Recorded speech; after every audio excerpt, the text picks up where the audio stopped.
Now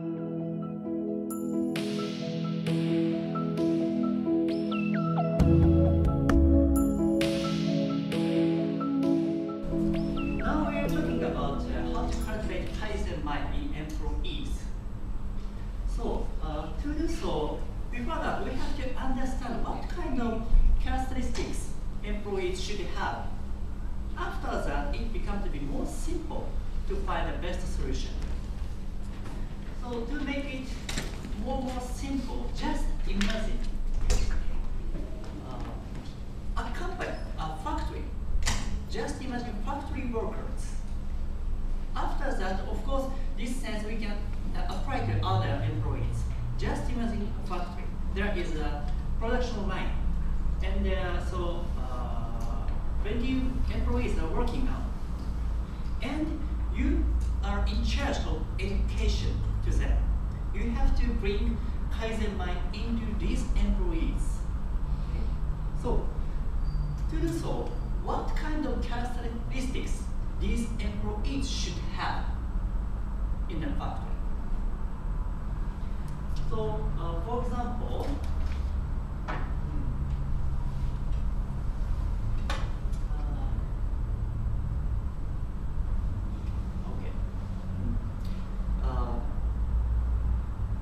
what kind of characteristics should be? I think we should be quite smart and a little bit lazy, because if you want to prove yourself, if you want to prove yourself, you have to find solutions how to work less and better. If you're very hardworking and it doesn't bother you to work 24 hours a day, you will never find a shortcut. But if you're a little bit lazy and smart, you put your efforts to find a better way how to work, to be efficient, more efficient. It's very, very interesting.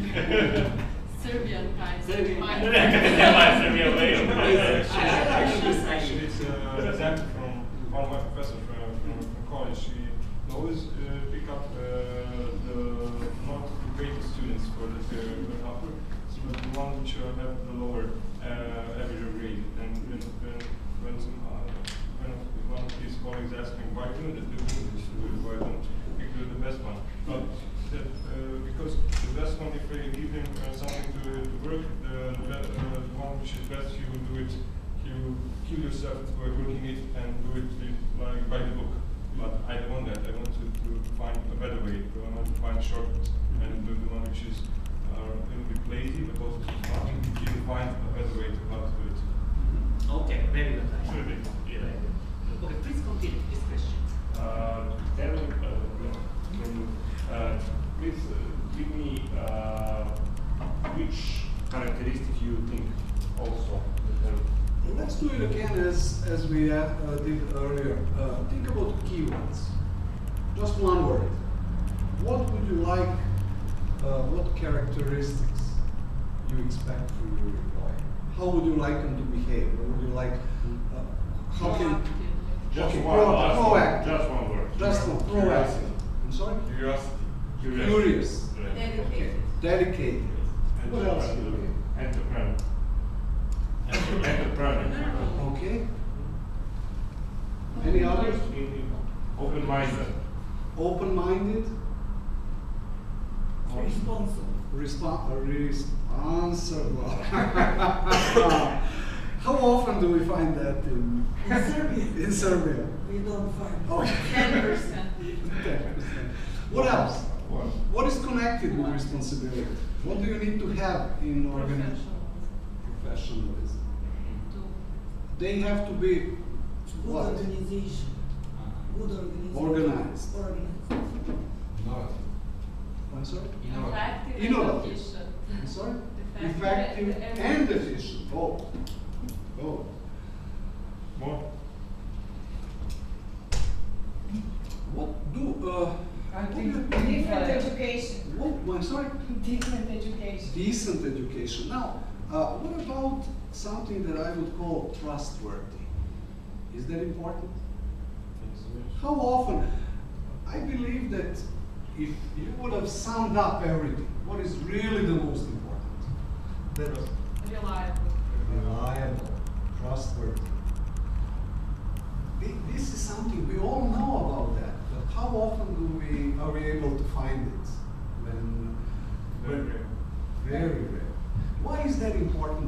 personal. Okay, as a manager and as employee, why is that? Why do you need to have your colleague to have these qualities? To reach your goals. I'm sorry? To reach your goals. Yes, to reach your goals, but maybe more importantly, how do you feel working with somebody who is untrustworthy, who is cheating You have on you? to who is- double check everything. You How cannot easy? double- Can you enjoy your work? And if you don't enjoy work, can you perform? Is there any way to really perform well if you feel like going to jail instead of Like in cage. instead of working? That's what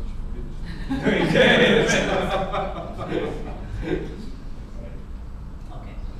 So just focus on the factory. In the factory, usually we need two characteristics. Of course, other characteristics also important, but just pick up two characteristics. First one is be able to comply processing steps, measures, regulations, and ethics. Because they want to change something, it causes a critical problems, defect, a lot of problem there. On the other hand, at the same time, they need these characteristics. Be able to creatively develop new measures and ways. So, from one aspect, they say, I do, along with the manuals. But at the same time, they should say, I like to change the manuals or improve the manuals. But as you know, these characteristics are contrary to each other. But both of characteristics we need. So it means somehow we have to take a balance between these sets. In Japanese case, in Japan, there are a lot of programs in this balance. If managers make a mistake to take a balance between them, usually this factory have a lot of problems. And most of the problems are caused by this imbalance. So, how we can take a balance between them? So, how to take a balance between these two characteristics which are contrary to each other? First characteristic is, I want to keep to it. Be able to comply processing steps, measures, regulations, and ethics. On the other hand, be able to creatively develop new measures and ways. How we can take a balance? But I also have an experience to work at a factory in, Hitachi Corporation.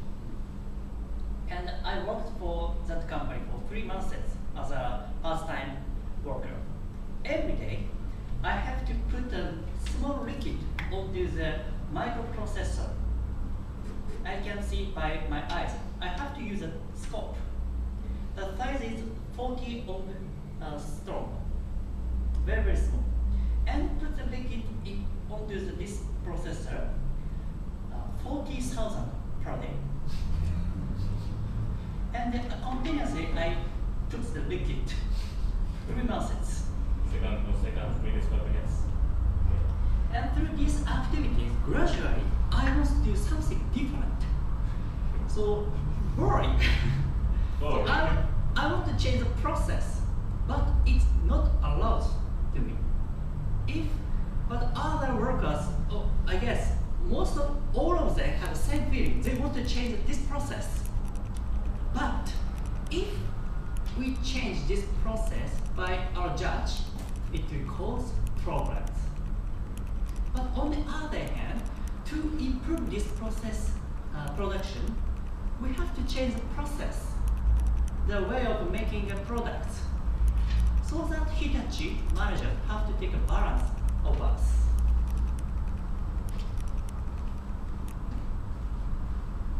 And when I visited the factory and when I found a lot of problems in that workplaces, usually I focus on this balance. How owner, managers take these balances. But in Serbia, last year I found there's an imbalance. Some owner strictly force them to keep to the rules. But on the other hand, just owner asks the employees to change. But there is an order. So, how Japanese people take balance? I will explain the several cases. But just now, I want to tell you the two concepts. There's a lot of measures, but somehow owners have employees keen on company's rules. Somehow. And at the same time, set a place to discuss and decide new measures and methods among employees. In this way, Japanese people take this balance among employees. But we Japanese people do this activity from long time ago. No Japanese people learn from university or management textbooks. From the first, we can take a balance between them. Because we have some specific interesting cultures about this. So today